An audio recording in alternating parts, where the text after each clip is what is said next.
there are quite a few people that told me that I should make a video or two while in the pool. Okay? It's an inflatable pool. It's cheap. Make sure to make fun of me in any way, shape, or form you feel is necessary. Nevertheless, that doesn't keep me from necessitating from being logical and straightforward.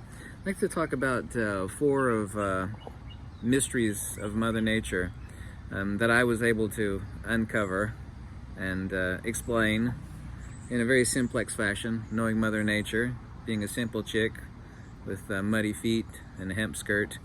And the first one is poles flipping. I'd like to make a simple analogy. I don't know if you've ever used a gyroscope before and spun it up. It'll actually start to process more and more, then it'll actually flip itself over. And then after a short while, depending on if it's a low friction bearing, it'll flip itself back upright again. Now science knows, due to magnetic records in rock strata, that the Earth flips its poles at periodic intervals, but they can't tell you why it flips. Some people say, well, it's cosmic induction. Some people say, well, it's due to cycles from the sun. It's actually necessitated. There's a really, really neat ancient Greek word that roughly translates as necessity, and that word is ananke. Anyway, that's neither here nor there. But it's necessitated due to gyromagnetic precessional torque. Yes? The nature of the magnetic toroidal vector is a three-dimensional S-curve, and that builds up torque. It's technically kind of a crude way to think of it, so you're able to picture it in your mind's eye, is field friction. Yeah? You know, if you put your hand against the side of a brick building and run really quickly, you know, you're going to quickly injure yourself and build up friction and, you know, resistance. So it's field friction. Specifically, is gyromagnetic precessional torque. So explaining how and why the Earth's poles, magnetic poles, flip is extremely easy. It doesn't require a very complex answer. Now here's another one that's my discovery. Now, before you get too far, you're going to say, hey, we've known that birds navigate. There's an ant crawling on me. We know that birds navigate via magnetism. We've known that for many decades. You didn't discover that. Yeah, but here's the devil, because the devil is in the details. And this is my discovery. Yes? Phase disparity of chromatic shift. Blue shift and red shift. It's actually red shifted on the north pole of a magnet, and it's blue shifted on the south pole of a magnet. You'll say, well, there's a lot of birds that can't see in color. That's true, but even in monochrome, you can actually see a chromatic shift. So you don't actually have to see in colors. So we've known for many, many decades that birds navigate via magnetism, but no animal on this earth can see a magnetic field, including birds. So if you go anywhere on the internet and say birds navigate via magnetism, you'll find probably 500,000 examples saying that yes, birds navigate via magnetism. But birds don't see magnetism. You won't find an explanation anywhere of how they navigate via magnetism. Some actually sites will say, well, they have ferromagnetic particles in their head. We know that some worms and whatnot, they actually have little ferrite particles in their heads, and they can actually sense the magnetic field. Specifically, it's cryptochromes. Human beings actually also too have cryptochromes in their eyes. We don't have many. However, this is why when I experiment over top of that really giant monster magnet, it'll keep me awake for 2 or 3 days like I've consumed a massive amount of caffeine. It actually messes with your circadian rhythms. You can look it up. It's called cryptochromes. Anyway, birds do not see magnetism, nor do they have little tiny ferrite particles in their heads like some worms and insects do that sense magnetic fields and therefore the Earth's polarity. They navigate indirectly with magnetism, which was my discovery, and they see actually phase disparity shift in the spectrum of light. Doesn't matter if it's moonlight, doesn't matter if the sun has already set, they still see a spectral shift because birds, most of them, of course, some see different, some see in different spectrum. Most of them kind of see the same as far as what I know about birds, which is a lot. And they're even able to see, even though the sun is already set, a spectral shift, and they're able to navigate themselves. So birds do navigate via magnetism, but what no website will tell you is, hey, birds can't see magnetism, so how do they navigate? Via magnetism. They navigate via magnetism indirectly, yes?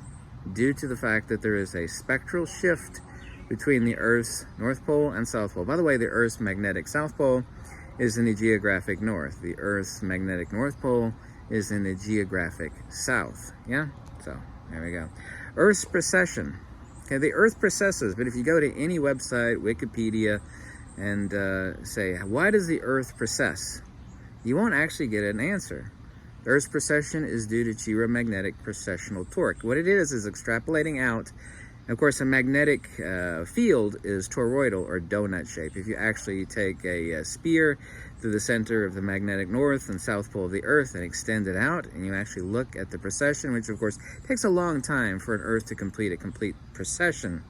I forget how many thousands of years it is, but what it is extrapolating out the gyromagnetic precessional torque of the interior ring, if you will, top and bottom of the toroidal donut. Of course, everybody has heard the word torus, but they usually don't picture it in their head. Of course, it's just a simplex donut shape. Yes? So, gyromagnetic precessional torque, and the reason why the Earth's magnetic poles flip at periodic intervals is divinely simplex.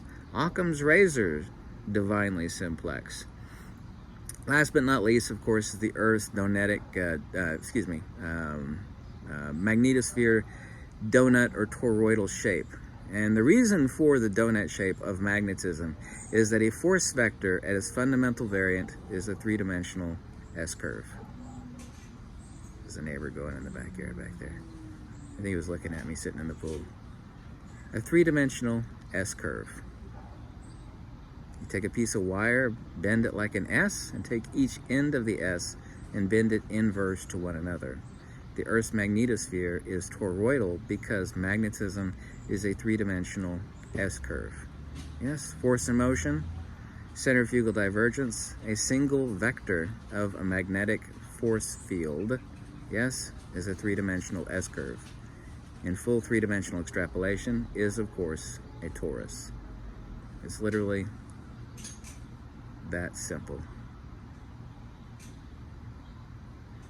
I'm waiting for people to leave a comment. Like, why is this guy making a video from his pool? Yeah, he's talking, making a video. Looking at the neighbor over there, locking the gate. It's supposed to be really hot tomorrow. I like to come out in the pool. This is like my hour-and-a-half reprieve to think about things, think about nature in general. Come out here to the pool, the inflatable, cheap pool. No, I'm not naked, by the way. Someone's gonna ask the question. It's like, you naked in that pool? The answer is no. No, I'm not. It's like 83 degrees. Anyway, fundamentally understanding magnetism has allowed me to understand a lot of the very simplex things that science has not answered. The reason why the magnetic poles flip, how birds actually navigate via magnetism, because I can't see magnetism. Why does the Earth precess? Why? Why is a magnetosphere of the Earth or any other large body, whether it be the Sun or the Milky Way galaxy, or that of the Earth's magnetosphere, why is it donut shaped? Why? Because the full three-dimensional extrapolation of a three-dimensional force vector, i.e. magnetism, is toroidal.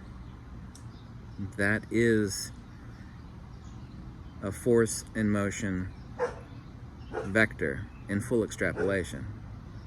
And there, cue the dog starting to bark. Make sure the dog barks at the end of the video. I'm probably gonna get a lot of hate for making this video in my pool. You know, it's only 2 videos made from in the pool. A lot of people say, you should make a video in the pool. And then, of course, I made a couple videos in the pool, and people are gonna go, I really hate that. You can't please anybody. No. Anyway, have a lovely day, and I'll catch you later.